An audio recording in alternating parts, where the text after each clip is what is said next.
I will leave this part up to you because I've already discussed. Now your mycobacterium have a lot of species, no? There are also Mycobacterium avium intracellulare.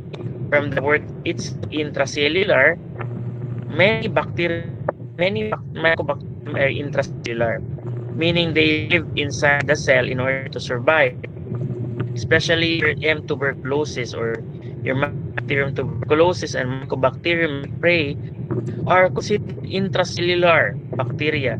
They use the cell machinery, especially the WBC. They live in WBC inside the white blood cell and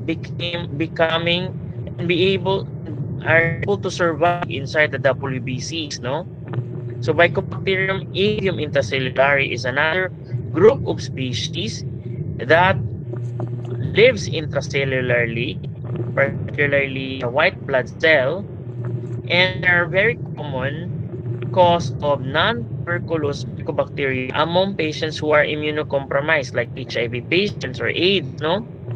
So the people with HIV can also be misdiagnosed as having TB if they have non-tuberculous mycobacterium. So remember, the most non-tuberculous mycobacterium is Mycobacterium avium intracellulare. Okay. When we say tuberculosis, these are tuberculosis, or the word itself tuberculosis, it is another adjective that describes the ability of the bacteria to produce granuloma formation in your pathology, no? If you remember in your pathology, we have what we term as granuloma formation due to a chronic reaction to the bacteria by the immune system, particularly the innate immune system and the humoral immunity. So this creates chronic reaction to the bacteria because the bacteria induces and stimulates the macrophages and the monocytes to release cytokines in order to cover itself. So they release the cytokines. These cytokines in turn will aggregate, stimulate more WBCs, particularly your monocytes and your macrophages to surround the bacteria. And once your bacteria,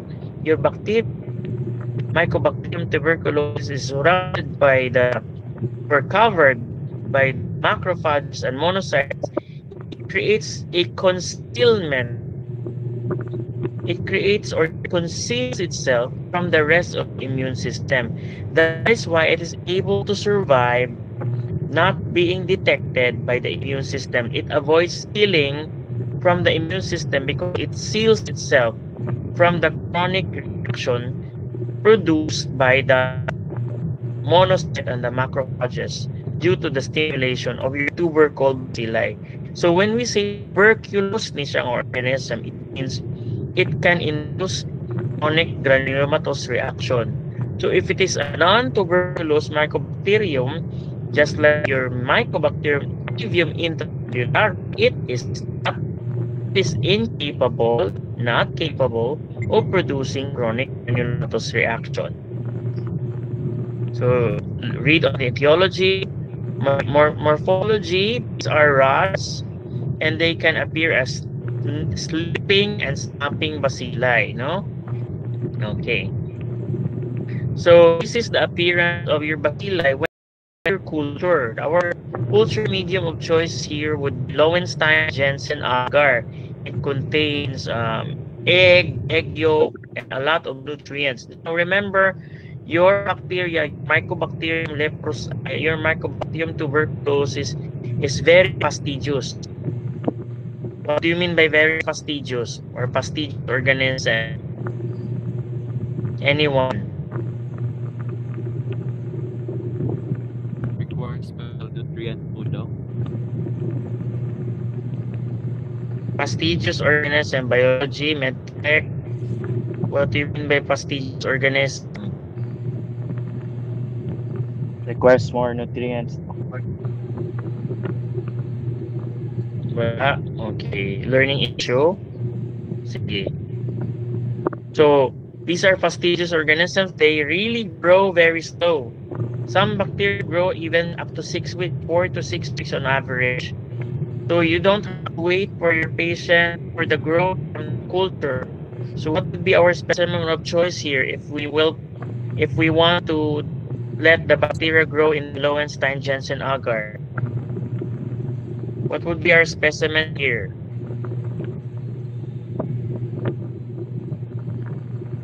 Sputum Anyone? Doc.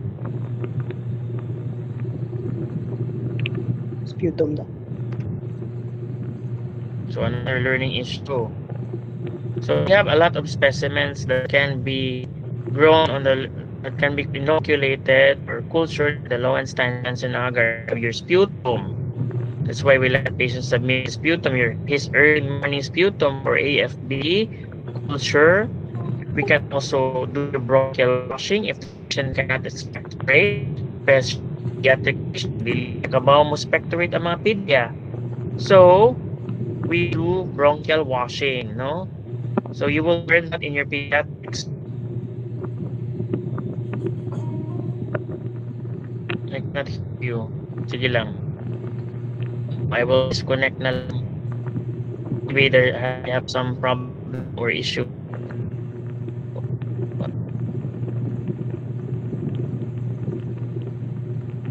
Okay. Can you hear me? Yes po, Doc. Yes, Doc. Yeah, I will disconnect na lang my earbuds. Now, so bronchial washing, no? I mentioned bronchial washings. These are appropriate. This is the appropriate specimen those pediatric patients cannot expectorate, no? You will learn that in your pediatric rotation during third year and clerkship how to do your bronchial washing. Another is when you're suspecting TB of the stomach, you can also reutilize your gastric washing. So we culture the specimen to your Lowenstein Jensen agar. But remember, because the organism is very fastidious, it requires a lot of nourishment for it to grow.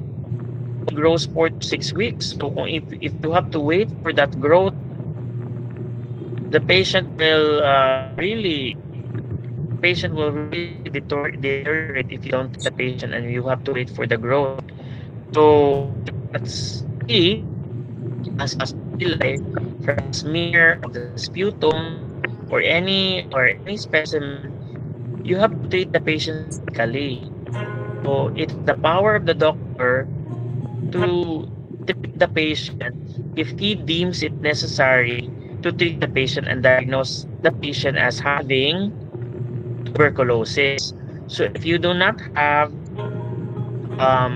ways to determine yet the specific cause of the patient's signs and symptoms of chronic cough, and you want to culture the organism, but you have to wait for 4 to 6, and you think that the patient really has tuberculosis, you can diagnose the patient as having clinically diagnosed BTB or clinically diagnosed TB. Okay, so this is our term for patients who did not have any result yet from your specimen, who do not have yet any result from the specimen collected. Now, if you have the result, like your GenExpert, which is a very fast method, it utilizes the nucleic acid amplification principle. So it detects the DNA of your TB.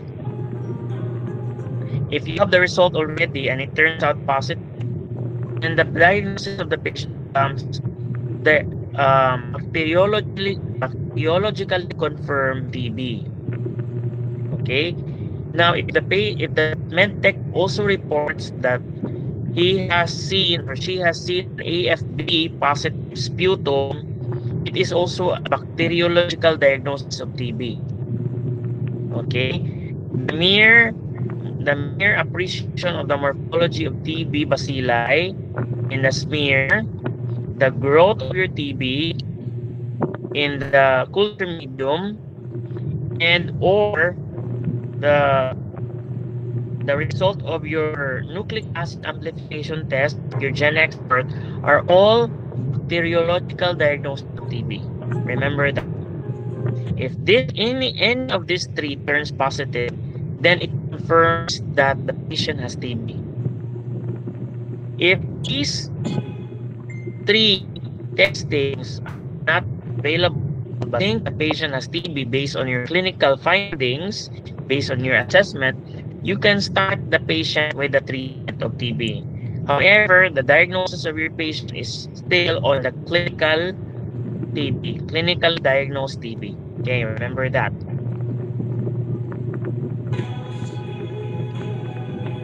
So growth characteristic, read on that. Okay, let's go to pathogenesis, no? So mycobacterium are transmitted through the droplet nuclei. So these are also airborne, but majority of the transmission is due to the droplet nuclei. What's ang droplet nuclei, Doc? These are minute sprinkles or minute sprinklers or minute droplets of or spray from the upper respiratory tract which you cannot see. And when the patient coughs up or sneezes at you, you can potentially get the TB from the emitted droplet. And TB can also be airborne. So pwede siya droplet nuclei, pwede po siya airborne. And then once it enters your pulmonary tract, okay, it goes to the alveoli, and like what I said earlier, it promotes chronic granulomatous reactions because your monocytes and macrophages will release cytokines and lymphokines. And then your bacteria, the mycobacteria, will multiply inside the macrophage. So you are considered infected here, but you may not be able to manifest the infection yet because you have an immunocompetent immune system, or your immune system is competent, so you don't manifest overt signs of TB. So any one of us can have or have harbored or have been infected with TB, but we do not have the manifestations yet. So we are prone to this. However, when you have a state of immunocompromised state, or if you are having an immunocompromised, for example, you have nutritional problem, you have diabetes, you have HIV, unsa pa, basta your immune system goes down, you will manifest the signs and symptoms of TB. So the disease itself becomes overt, and we call it TB disease. But if you do not have the signs and symptoms of TB yet, but you got infected with it and you don't know how, you don't know if you got infected, we term it as latent TB. Okay, latent TB. So here is the pathophysio, no? Pathophysio of your TB. So read on this. Now remember, pathophysio of chronic granulomatous disease caused by TB is the failure of the patient's phagocytic leukocytes. Alam na ako.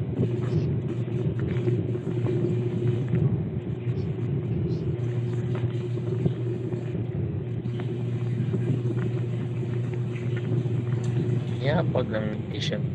Okay. Okay. Going back. So I want you to study this image here, wherein you can appreciate that your chronic granulomatous reaction or chronic granulomatous disease is mediated by your cell-mediated immune system. In this approach, the patient's phagocytic system has failed to kill organism.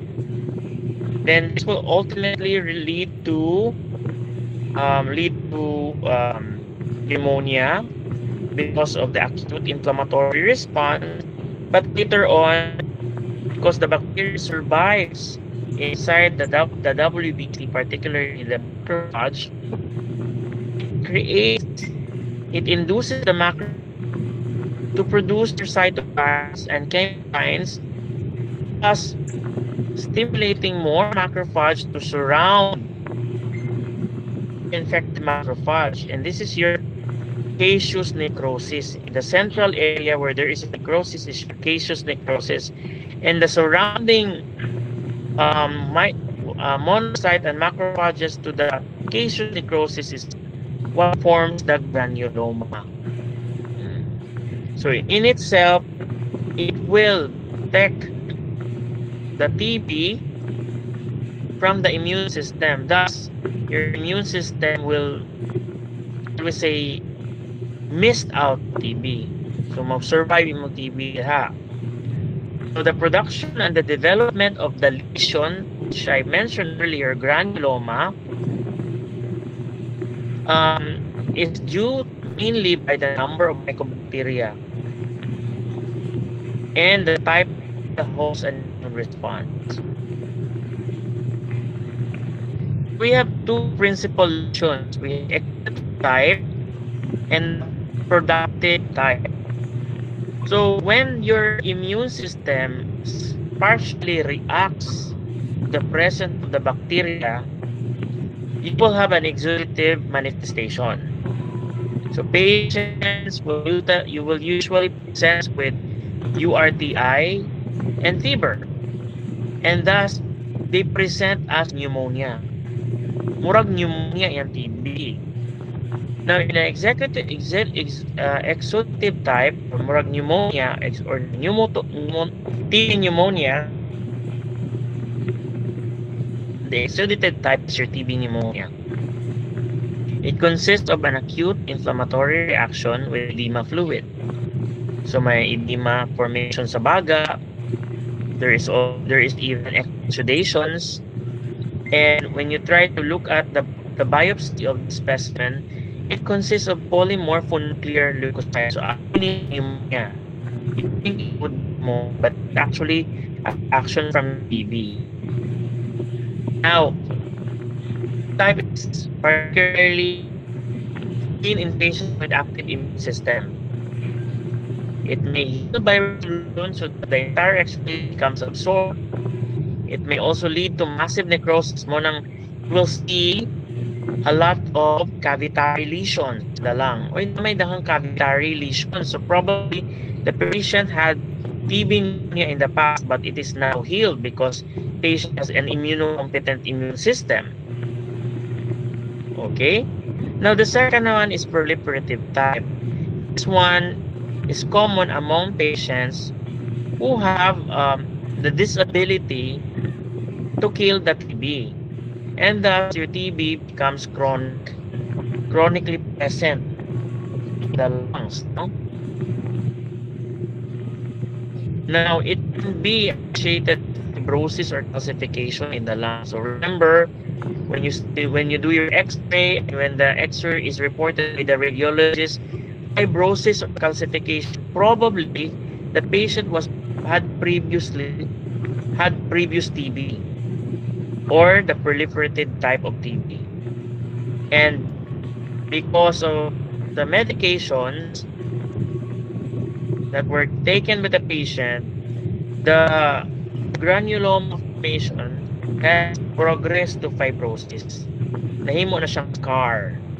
So careful with this, no? If the granuloma becomes scar and calcified, when the patient have another episode of coughing, muubo ang patient, kulip patient pag-ubo, the patient if the patient has previous TB and fibrosis, the fibrosis can actually bleed. The calcified part of the lung can bleed, and if it bleeds, ubo ang patient. When the patient coughs out blood, abini mo active TB, but it's actually the result a bleeding due to the fibrosis from the previous TB. So sometimes may nga ng patient in the clinical setting na healed na yung TB, but because they have previous TB, it now turns into fibrosis or scar tissue. And when they cough again, and if it bleeds, because the fibrosis actually bleeds when you have a hard cough, abi mo nag-TB na po ng patient. So we have to clinically correlate. So imo na pong x-ray ang patient, imo na pong i-check up ang patient if the patient has really TB or recurrent TB. So do not treat the patient right away. You have to diagnose the patient or confirm the diagnosis of TB. So these are the known virulence factors. So I want you to read this one, the different virulence factors, no? Read this one. So remember, this is how TB works in your lungs. That's why it cannot be easily killed, no? The virulence factors helps the TB multiply in lungs. So what if the patient is infected with TB? So there are two ways that TB will cause disease in humans, right? One is the proliferative or the other one is the exudative. If proliferative gani, so you will have chronic granulomatous infection. TB will enter the organ system, and once it enters the organ system, the manifestation will become Prussian. Pasabutan na dili siya diha dayon. It is not apparent right away. Hinay, dramatic iyahang manifestation. So after the infection is successful and it causes disease, patient will start having fatigue, weakness, weight loss, and fever. These are the three important symptoms of TB. It can go along with one another or it can manifest on its own. Weight loss lang, o ba na ay low-grade fever, especially in the evening, especially in the afternoon, and some night sweats. No? They can come, these three symptoms can come together, or sometimes the symptom will not always manifest as three symptoms or the set symptoms. So be careful. You might misdiagnose a patient, no? Wala man kay weight loss, you don't have weight loss, you don't have fever. So maybe your cough is nothing. No? It's just a mere URTI, but it can actually be TB. Pulmonary involvement giving rise to chronic cough and spitting of blood is usually associated with far advanced lesion, especially if the patient has developed fibrosis and calcification. Meningitis and even urinary tract infection can be possible, especially if the TB has disseminated different organs. That is why we have to protect ourselves, no? We have to get BCG vaccination, the Bacille, Calmette, and Guerin, because your BCG vaccination will protect you from disseminated TB, like miliary TB. So miliary TB is a disseminated TB. Your TB disseminates through the bloodstream, and it has high mortality rate. Who are prone to disseminated TB? Those again with immunocompromised state. For those with immunocompetent immune system, or those areas with competent immune system, TB might be localized, like TB of the lungs, TB of the even abscess, or TB scrofula, no, scrofula. So they are localized compared to the miliary, which is systemic. So kung moingon kang miliary, this is a systemic manifestation of your TB. Disseminate na imong TB sa asa sa lawas. Or TB has disseminated to different parts of the body, especially the liver, because it has a lot of blood network or vascular, any vascular areas in your body where TB can invade can be possible. So let's go to pulmonary TB, localized TB. Pulmonary TB is a localized TB. We have what we term as primary TB. This is common in children, especially if the child gets infected from adult people. Kanang adult, like your yaya sharing food with you, or some adults in the house who are who have latent TB or undiagnosed TB can potentially share the TB through their saliva or through their droplet nuclei to the child, no? Fortunately, if the child has TB, they do not infect adults. No? They do not infect adults because they say the inoculum coming from the child is too small, too few to successfully infect adults. But if your adult can always or most of the time infect children on the other hand. So what happens here is that TB invades the upper zones of the lungs. Nganong upper zone man? Why is it that they love the upper zone of the lungs? Highly oxygenated. Highly oxygenated. Remember, your TB is aerobic.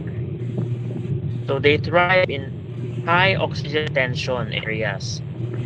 So when TB forms in the periphery or surrounds in the periphery of the lungs, they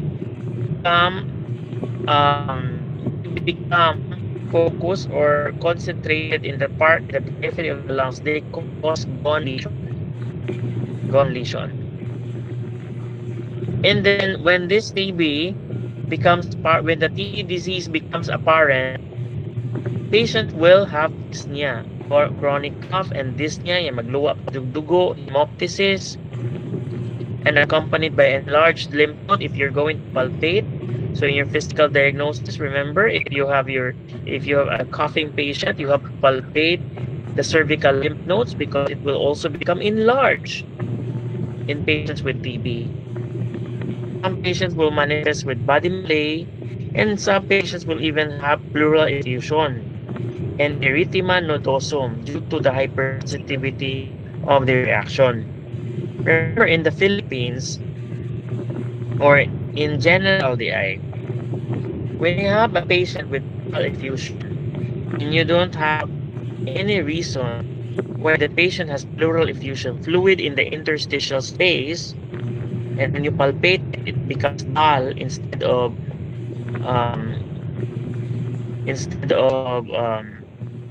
what's the normal percussion of your lungs? PD?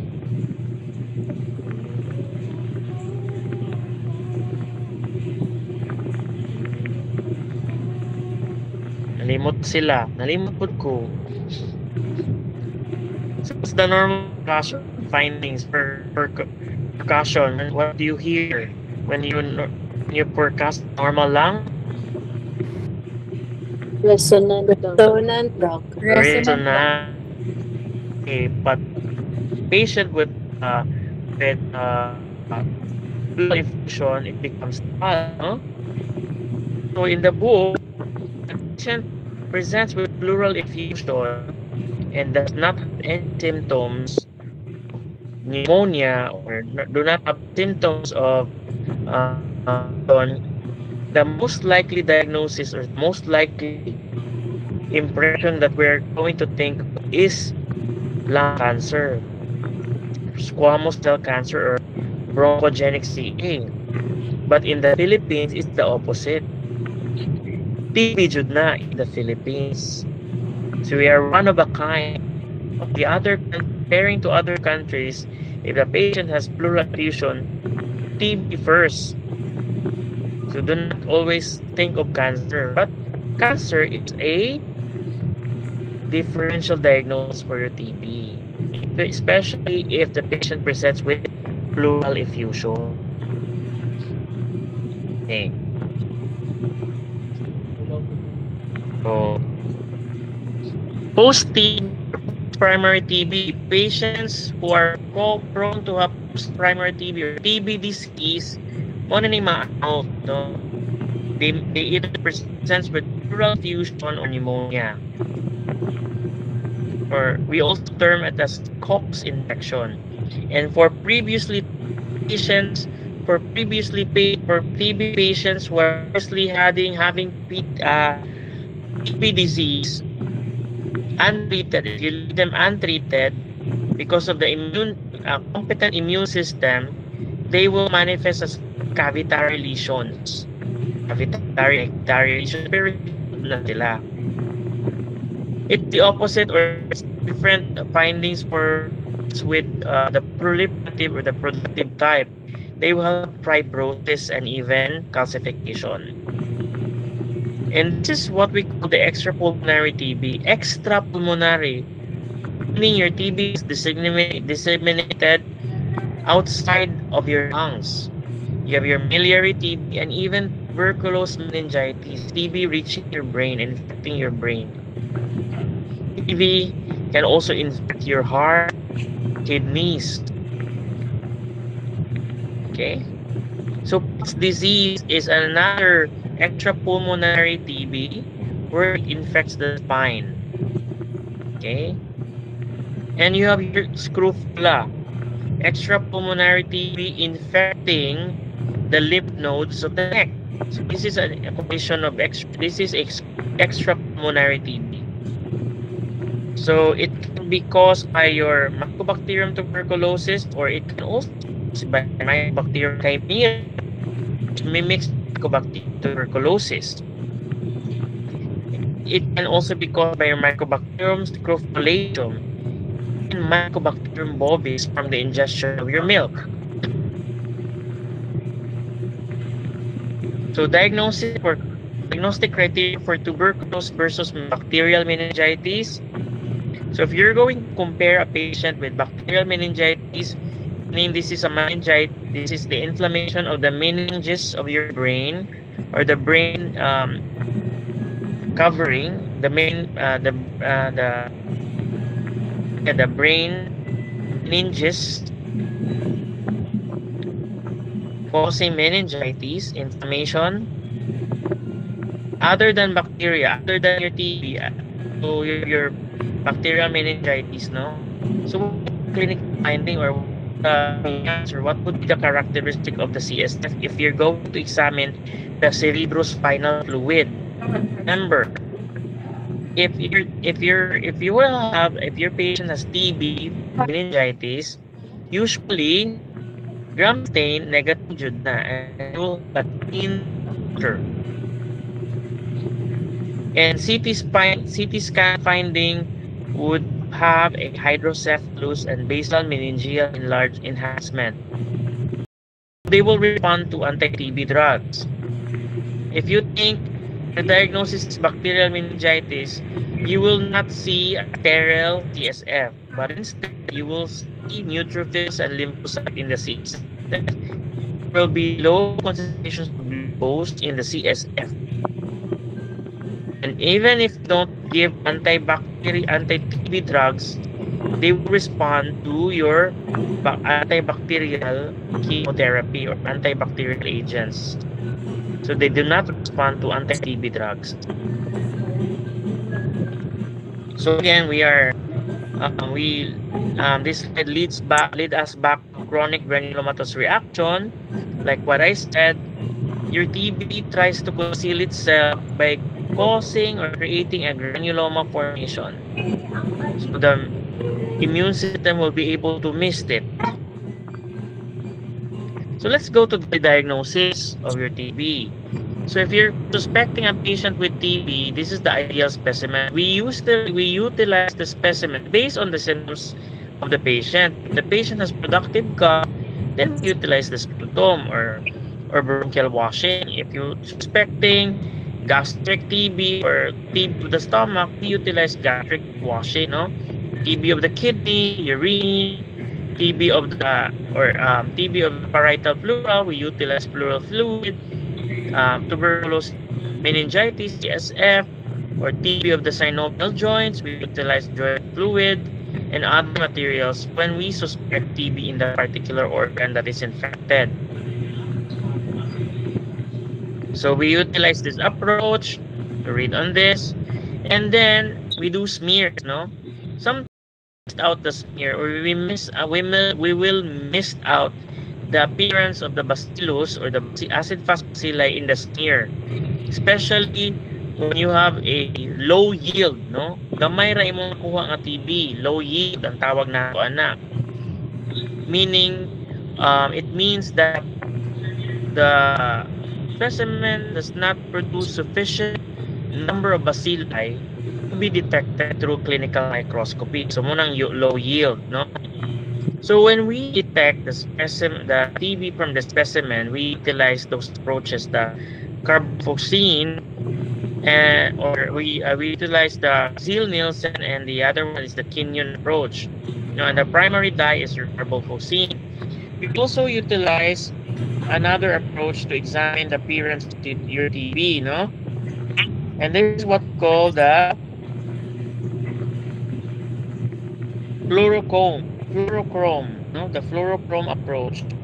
So in your fluorochrome approach, we utilize two dyes. We have the auramine O dye and the rhodamine dye. Auramine O and the rhodamine dye. Remember the fluorochrome? We utilize auramine and the rhodamine. Rhodamine. For the Ziehl-Neelsen and the cold Kenyon, or the Kenyon, we utilize the carbophoxine and the methylene blue. So a faster approach in the detection of your TB is now available, and that is nucleic acid amplification test. You can utilize any specimen for this map except blood. So with the exception of blood, we cannot utilize blood as the specimen for nucleic acid amplification testing. GenExpert is an example of your nucleic acid amplification testing. Chest X-ray as presumptive diagnosis of TB is not considered a bacteriological in the diagnosis of TB. It's not confirmatory approach for the diagnosis of your TB. X-ray is always as a presumptive approach and a screening X-ray nimo. Okay? We can also do computed tomography. Sabi pa ni mas better pa ni kaysa X-ray, but computed tomography is high radiation. The high radiation beam, you don't want your patient to be exposed by TB if you don't like. And then computed tomography is expensive compared to the screening of your chest X-ray.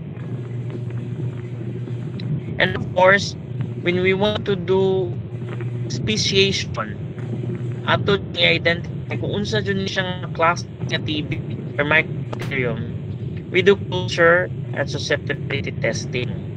Okay, but what I said earlier, it's a very tedious process because your bacteria grows slowly in culture, so it will take you weeks for the results to come in.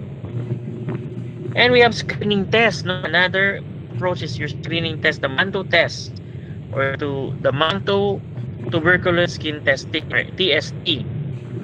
So in TST, we utilize the killed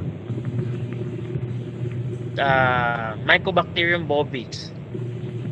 We're not using Mycobacterium tuberculosis here. We're using Mycobacterium bovis as tubercle bacilli because they have a similar property with your Mycobacterium tuberculosis. If you react with your Mycobacterium or bovis, it means that you might have the immunity. You have the antibodies against TB. This is the principle behind tuberculin testing or Mantoux testing. You try to examine if your body reacts to the TB bacilli by putting or injecting subdermally. Subdermal approach. Your Mycobacterium bovis underneath the skin. If you react to it, there's an exact measurement of the reaction. So we will have to wait 48 hours to 72 hours to interpret the result. So here, after 72 hours, if the patient reaction is more than 15 mm, it is highly possible that the patient has TB or has infected with TB. Siya latent TB can be possible. Wala lang siya overt signs of TB. Okay? Now, for HIV testing, HIV patient positive, more than 5 mm is already positive. Okay, more than 5 mm is already positive. For those health workers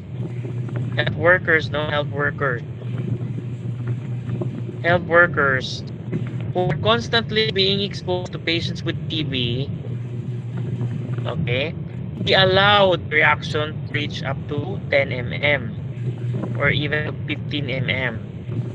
Allowed na sila because they have developed immunity against TB already from constant exposure. Okay, so that's how we interpret tuberculosis testing. If the reaction is more than 5 mm, if you're going to measure, and if you have a patient who has HIV, then it is highly possible that the patient has TB. You have to treat the patient clinically. So let's go to treatment approach. There are two major drugs for the treatment of TB. You have your isoniazid, INH, and you have your RMP or rifampicin. The other drugs are your pyrazinamide and ethambutol. These are primary sets of TB drugs. Isoniazid, remember, isoniazid, rifampicin, pyrazinamide, and ethambutol. If a patient is resistant to two out of these 4 drugs, especially rifampicin, then we have to utilize the secondary line of treatment. Okay? Kung resistant sila. So, there is the efficacy of your anti-TB drugs. When we say extent of activity, when we say high activity, it has bactericidal effect. Sabot na it kills the bacilli. Your isoniazid has antibacterial or bactericidal effect.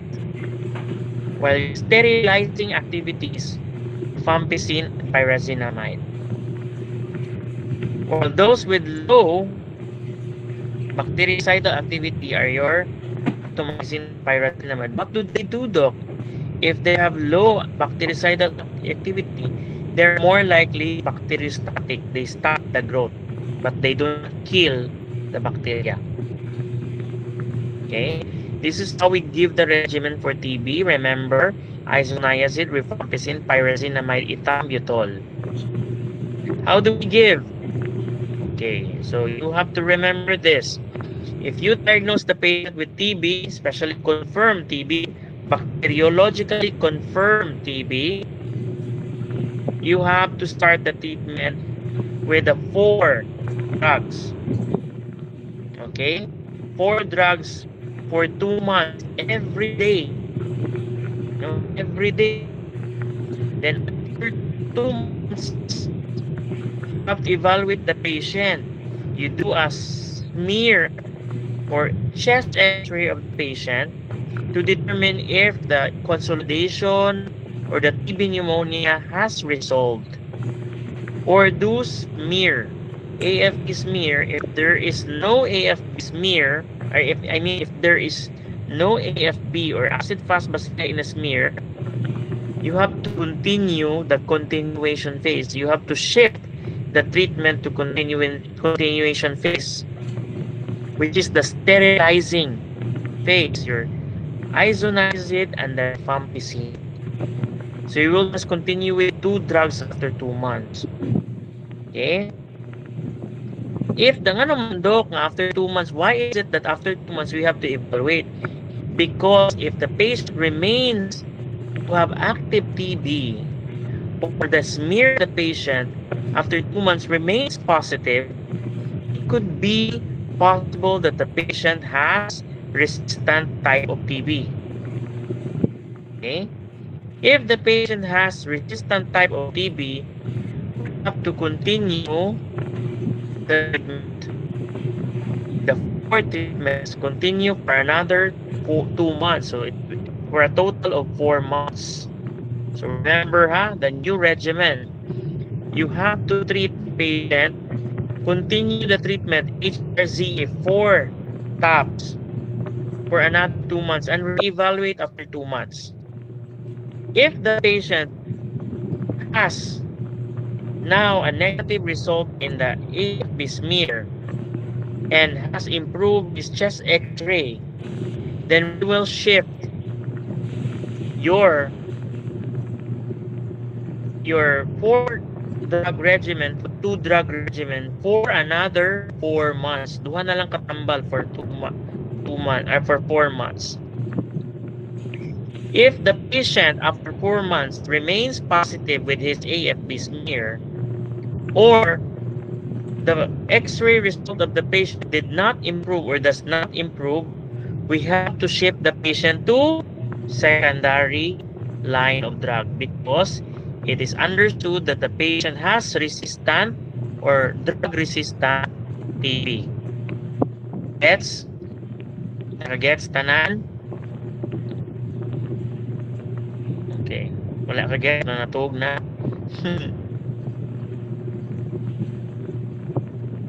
So how do we prevent TB? As much as early as neonatal period, we have to protect our baby with your Basil Calmette Guerin, no?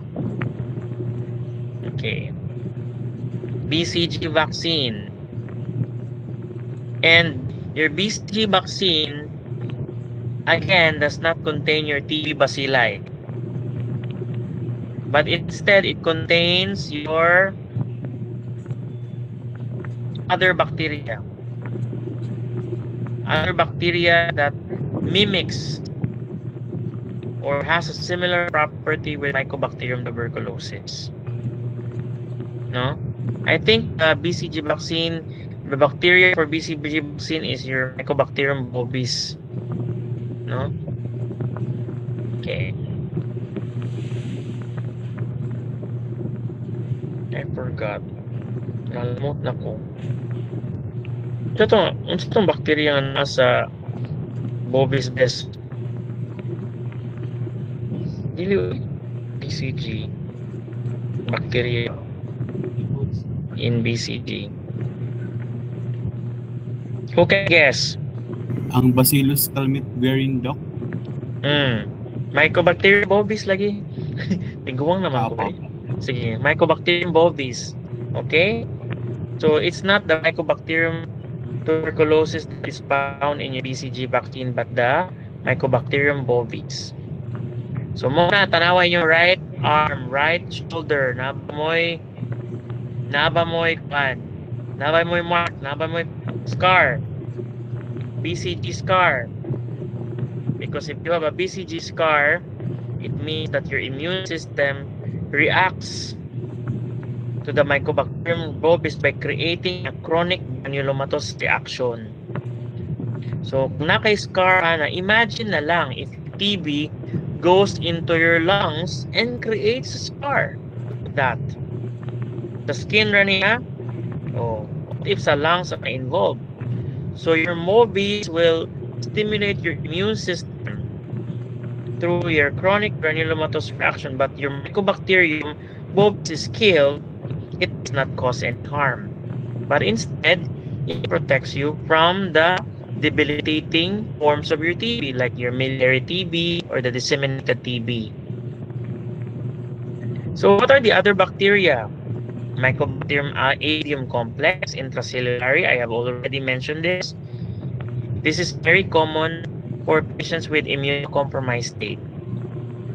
Patients can also have syndromes of TB, and we call this the Lady Windermere syndrome, which is an indolent form of your chronic disease that is characterized by the presence of nodule in the middle lobes and in your lingula, and these nodules will later on present as cavitation when healed.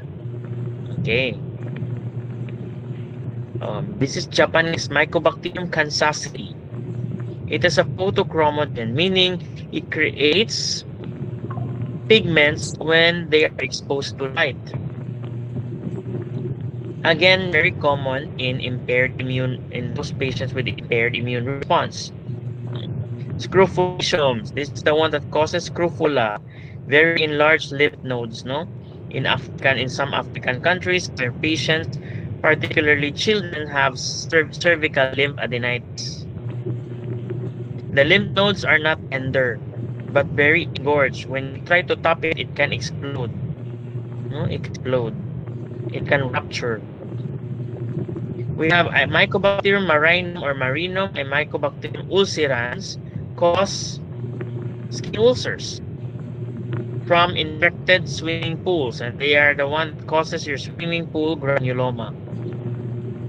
And the Fortitude complex, which is found ubiquitously in soil, so it can potentially infect or contaminate your specimens mo na misdiagnosed with TB. And your Mycobacterium chelonae abscessus, that one that causes abscess formation. Again, common in immunocompromised state. Other Mycobacterium species include your Mycobacterium malmoense, found in Europe, and your Mycobacterium haemophilum and Mycobacterium genevense, which cause diseases in HIV patients or AIDS patients. Now, the second notorious Mycobacterium is Mycobacterium leprae. This one is unculturable, meaning dili nimo siya ma-culture with your media. What would be the ideal material for you to grow your Mycobacterium leprae? Anyone? Mga medtechs, biologists, where do you usually culture your Mycobacterium leprae? Armadillo's foot, Doc. Or the foot pads or the armadillos or foot pads of the mice. Weird kind of, because they can only be cultured and grow on the armadillo's foot pads. Okay.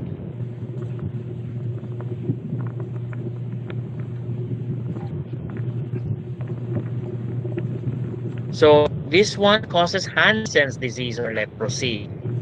Now, there is what we call issues or kanang school of thoughts how you get leprosy, because not all people who are exposed to patients with leprosy gets leprosy. So it is proposed that you can get leprosy if you have an altered, no? Kanang you have a disorder in your innate immune system.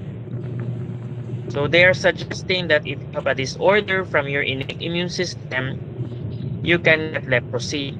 Now, there are certain groups of the population wherein chronic close contact, it must be close contact.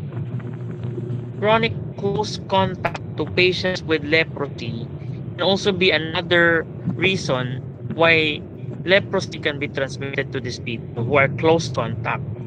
Not necessarily caregiver, huh? So if you're taking care of a patient with leprosy, you don't get leprosy right away. So don't be scared. You need to be a close contact. As healthcare worker, you're not a close contact with this patient. You're not having intimacy with this patient. So you must have intimacy, close contact, and it requires for a long period of time for you to get leprosy.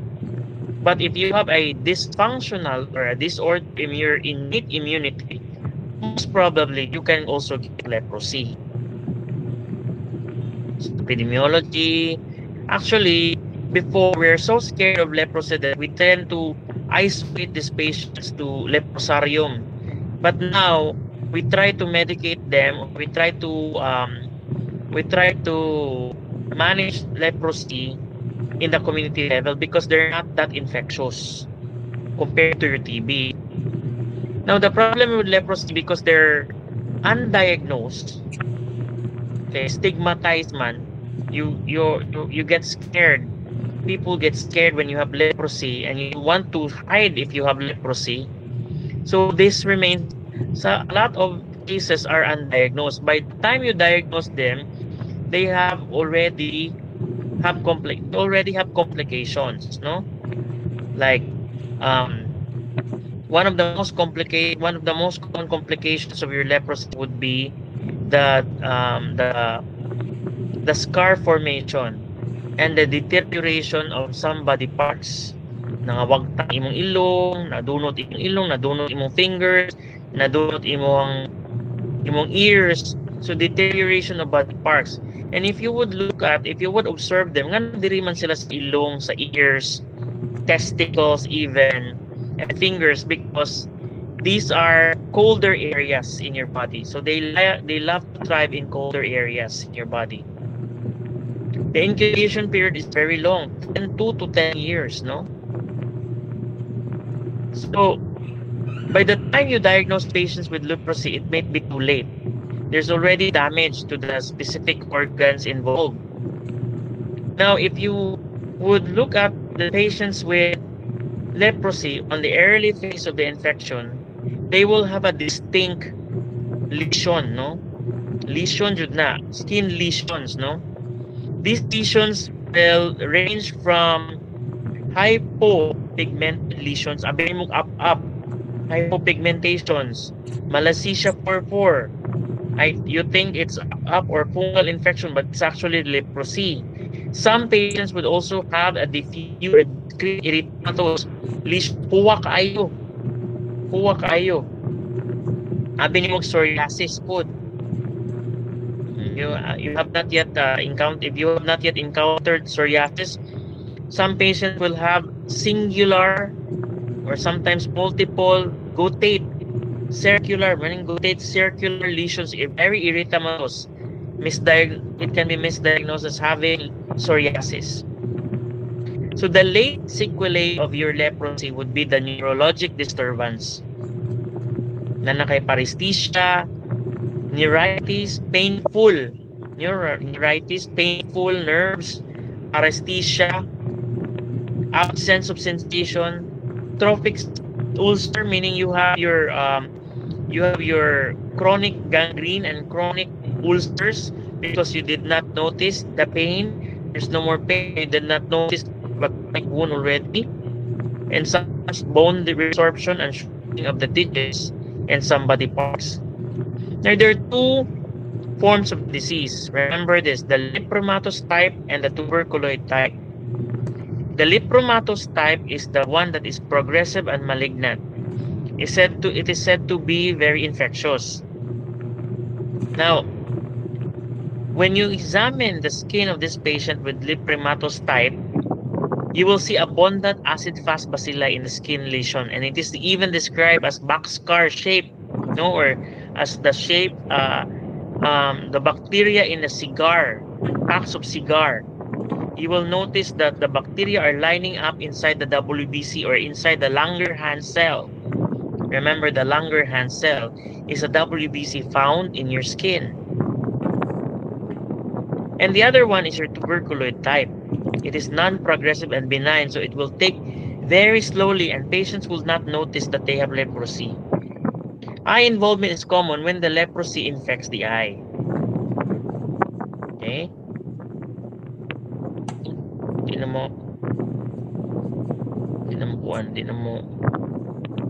Okay. So let's compare your bacillary and paucibacillary. This is the bacteriological classification. You want to know in terms of their ability to infect other people.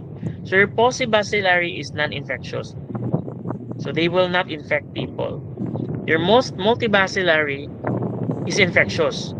So if you are a close contact of a patient with leprosy, you're likely to harbor the infection. These patients will have more lesions, and if you're going to examine their biopsy, the skin specimen biopsy, they have a lot of bacteria on their skin smear if you do your AFB staining approach.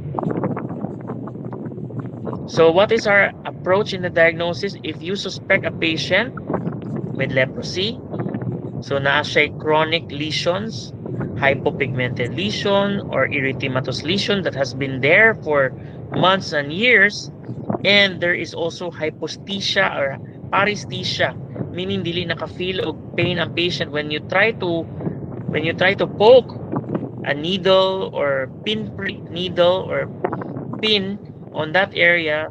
The patient will not be able to appreciate that there is a pin being poked to him on that area. Then you suspect leprosy, especially if it's been there for a long period of time, months na, wala mo heal. So do not right away medicate with antifungal. You have to examine the patient. You look at the other lesions, if there are more lesions, no? Because sometimes with your malassezia purpura, it can mimic your leprosy. So you do your scraping, and then you stain your skin smear from this or skin scraping with Ziehl-Neelsen approach, or you do skin punch biopsy. And this time you look at the bacterial load.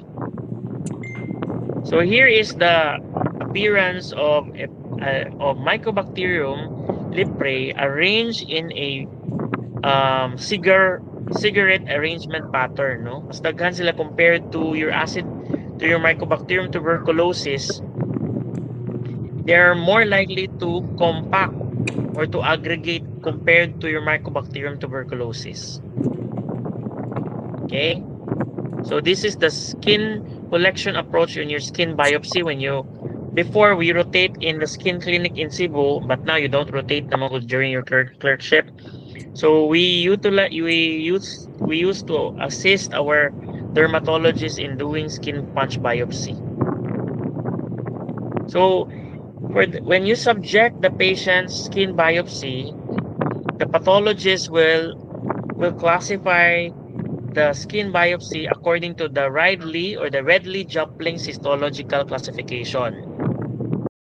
So what's the difference? What's the importance of this classification? Here you will see that when you have a tuberculoid type of biopsy specimen, it could be that you have more T helper 1 and you have a low bacterial index, meaning dili ka infectious, low la imong bacterial load, and you have a competent immune system. Your T helper cell 1, okay, T helper cell 1 you have more T helper cell 1. If you have a lepromatoid type, according to the histological classification of leprosy, you have your T helper 2 and plus you have a more bacterial load. So that is the significance of your Redley-Jopling's. Remember this one. So here are the different classes of your leprosy according to the Redley-Jopling's. You have your tuberculoid type, which is not really that infectious.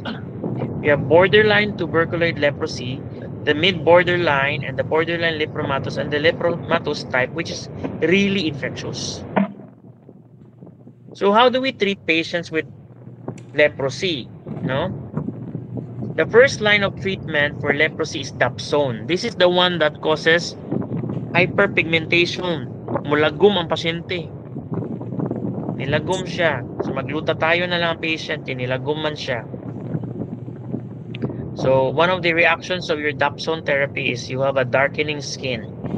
This is the treatment of choice for both tuberculoid and lepromatous type. And this is how we are going to give patients. If you have paucibacillary, but pasabutan na you're not that infectious, your patient is not infectious, you have low bacterial load, we have to give rifampicin every month, once a month, and daily dapsone for a total of 6 months. If you have a patient with multibacillary, so remember, our basis for treatment is the paucibacillary, the bacterial load. Paucibacillary or multibacillary. Bacterial load. Not the histological classification. Remember, we're not using histological classification when we treat TB. We're using bacterial load. So we have two types of bacterial load. We have paucibacillary, meaning lesser bacterial load, and multibacillary. For immune patient multibacillary, we have to give rifampicin and clofazimine every month, clofazimine and dapsone every day for 12 months. So we also have a screening test for your leprosy, the lepromin test. So it determines if you are also a tuberculoid type because you will have a positive reaction to tuberculoid TB, meaning your immune system really reacts to the Mycobacterium leprae. If you have a lepromatous type because your immune system is down, lepromatous daghan ng mga bacteria, you have a lot of bacteria, your immune system is dysfunctional, then your immune system will likely less or does not react at all to the lepromin bacteria or to the antigen. And reaction would usually occur if you're expecting tuberculoid type 48 hours. And in the Mitsuda reaction, it's 3 to 4 weeks. Okay? So how do we prevent? We don't have any vaccines for leprosy, and we have to be diligent when we're handling patients with leprosy because it's not that infectious. As like what I said, dili siya infectious because you need to have a prolonged close contact. So kinsa may tanaw nato nga patient, if the patient has leprosy, we have to examine also the people living at home because they might have harbored the infection. So that's it. Thank you Doc? very much for listening. Doc, can I ask a question, Doc? Yeah, Excuse me, sure. Doc, for the TB, Doc, in the pulmonary, if it is cancer or TB, we differentiate by pneumonia or pleural effusion, right? But if it is like in the lymph node or elsewhere other than pulmonary, how do we differentiate TB from the cancer, Doc? Like if You it is have in to the do lymph node, biopsy. You have okay. to get a specimen. Yeah. If like any clinical findings or any clinical features like at the lung, Doc, do we get any Usually, if clue? you have okay, I got your question. If the patient has extrapulmonary TB, they do not have pulmonary symptoms. Basta extrapulmonary. There are patients with extrapulmonary at the same time intrapulmonary, meaning the TB is found in the lungs and at the same time it has disseminated to the lymph nodes. So we will treat the patient as extrapulmonary TB. So when you have extrapulmonary symptoms, even if the patient has intrapulmonary, you have to treat the patient as extrapulmonary TB, not intrapulmonary TB. Now, with your question about what specimen are you going to determine or what specimen are you going to get if you're considering extrapulmonary TB, like what I said earlier, if it's too invasive to get a biopsy, then you have to do your CT scan or pleural biopsy, ultrasound guided pleural biopsy, or you do a biopsy of the lymph node. Okay? Did you get my answer right? Okay. Yes, Doc. Thank you. Thank you. So any more question? Doc, I have a question po. If there would be an re-emergence, Doc, like for example, a patient had already PTB previously and then nag-re-emerge siya, would that give you like immediately the treatment additional drugs, Doc, like streptomycin, or should we confirm first the possibility of or the culture and sensitivity or the PCR with if this re-emergent TB ba, Doc, is antibiotic resistant already or not? Okay, we call that relapse. That's a very good question, Hazel. No, we call it relapse. Okay, relapse if the patient has previously resolved his TB, resolved na yung previous TB, and here comes the patient again having signs and symptoms of TB. It is possible, especially the patient is immunocompromised. He gets TB easily. So we have to confirm the diagnosis. Like what I said, symptoms can vary. It's like patient had previous TB and he has develop fibrosis, and when the patient coughs again, you will suspect that the patient has TB because of the hemoptysis. So you have to confirm. So do your bronchial washing, do your AFP smear again or GenExpert to confirm the presence of TB before treating the patient again with TB. And again, your GenExpert is very good, no, because it can detect rifampicin resistance. So if you have a rifampicin resistant TB, you have to change your set of anti-TB drugs. Did I answer you? Yes, Doc. One last, Doc. This is a misconception na lang po, just to confirm. I have heard before, Doc, na if you have pulmonary tuberculosis daw, and then even if you're undergoing treatment, and then you swallow your sputum, you would get extra pulmonary tuberculosis. How would that go? True. Very true. That's true, because when the TB goes to your stomach, it can potentially infect your gastric linings. If you swallow the sputum, your own sputum, if you have been previously diagnosed with pulmonary TB, it can disseminate through the stomach. But remember, if you have a competent immune system, if you have been BCG, if you have been vaccinated with BCG, the dissemination of your TB to other parts, especially in the gastric mucosa, is very low. TB dissemination is only possible when you have an immunocompromised like HIV or wa ka magpa-BCG vaccine. Okay? Okay, Doc. Thank you so much po. Thank you. So, any more question? Let's call it a night instead of a day. So, study the things that I've always emphasized for your exam. Doc. Thank you. Good night. Thank you, Doc. Thank you, Doc. Thank you, Doc. Thank you, Doc. Thank you, Doc. Thank you, Doc.